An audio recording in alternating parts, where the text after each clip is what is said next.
যুক্তরাষ্ট্রের ইতিহাস মূলত অভিবাসীদের ইতিহাস।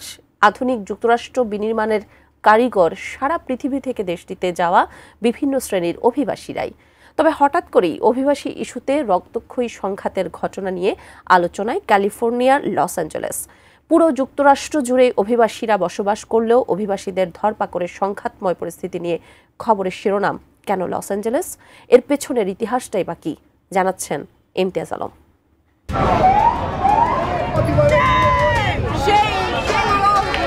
বছরের শুরুতেই ভয়াবহ দাবানলের ঘটনায় খবরের শিরোনাম হয়েছিল ক্যালিফোর্নিয়া অঙ্গরাজ্যের লস অ্যাঞ্জেলেস। এবার আবারও বিশ্ব গণমাধ্যমের মনোযোগের কেন্দ্রবিন্দুতে উঠে এসেছে শহরটি, তবে এবার অভিবাসী ইস্যু নিয়ে। ক্যালিফোর্নিয়া রাজ্যে থাকা অবৈধ অভিবাসীদের ধরপাকড়ের ঘটনায় রাজ্যটির অন্যতম বিলাসবহুল এই শহরটি হয়ে উঠেছে রণক্ষেত্র। প্রেসিডেন্সিয়াল ক্ষমতায় ন্যাশনাল গার্ড নামের প্রশিক্ষিত বাহিনী মোতায়েনের মাধ্যমে পরিস্থিতি নিয়ন্ত্রণে আনার চেষ্টার ঘটনা আগুনে আরও ঘি ঢেলেছে।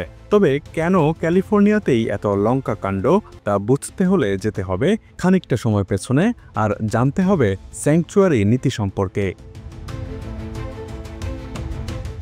2022 সালের যুক্তরাষ্ট্রের সরকারি হিসাব ও পিও রিসার্চ সেন্টারের সমন্বিত তথ্য মতে যুক্তরাষ্ট্রে আনডকুমেন্টেড বা অনিবন্ধিত অভিবাসী রয়েছে 11.4 মিলিয়ন।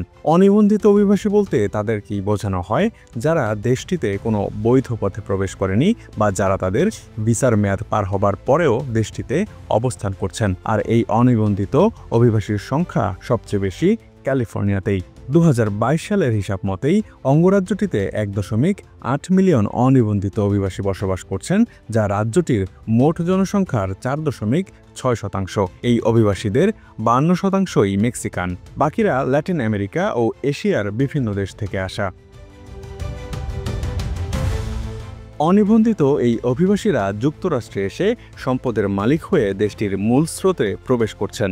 $1 ট্রিলিয়ন অর্থনীতি তৈরিতে অবদান রয়েছে এই অভিবাসীদের, যারা প্রতি বছর $8.5 বিলিয়ন স্টেট ট্যাক্স দিয়ে থাকেন। তবে এত কিছুর পরও অনিবন্ধিত এই অভিবাসীদের ভালো চোখে দেখে না রিপাবলিকানরা, যার ফল হিসেবে ট্রাম্প তার দ্বিতীয় মেয়াদে বেশ কঠোর নীতি গ্রহণ করেছেন তাদের বিষয়ে। RICL TMX, যুগের পর যুগ স্থাপনা থাকে মজবুত।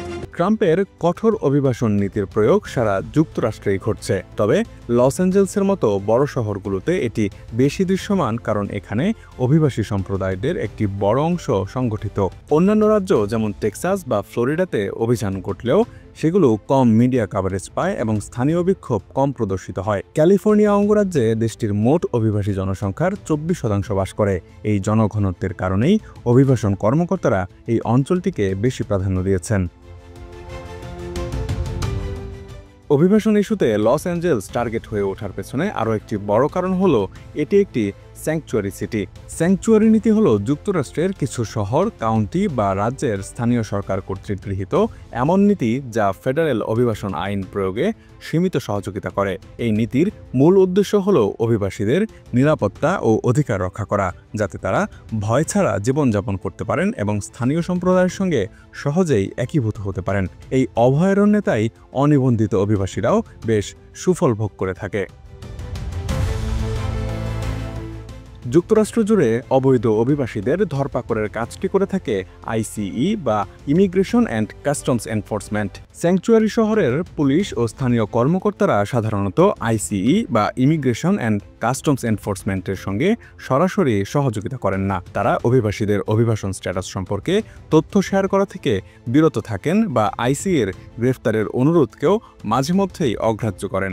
ক্যালিফোর্নিয়ার লস অ্যাঞ্জেলেস যেহেতু একটি স্যাংচুয়ারি সিটি, তাই কেন্দ্রের নিয়ন্ত্রণ না থাকায় স্বাভাবিকভাবেই রাজ্যগুলো ফেডারেল প্রশাসনের বিরাগভাজন হয়ে থাকে অভিবাসন নীতির ইস্যুতে। লস অ্যাঞ্জেলেসের মতো New York, Chicago, San Francisco, Seattle এবং বোস্টনের মতো বড় শহরগুলো স্যাংচুয়ারি শহর হিসেবেই পরিচিত। Imtiaz Alam, desk report, ATN news.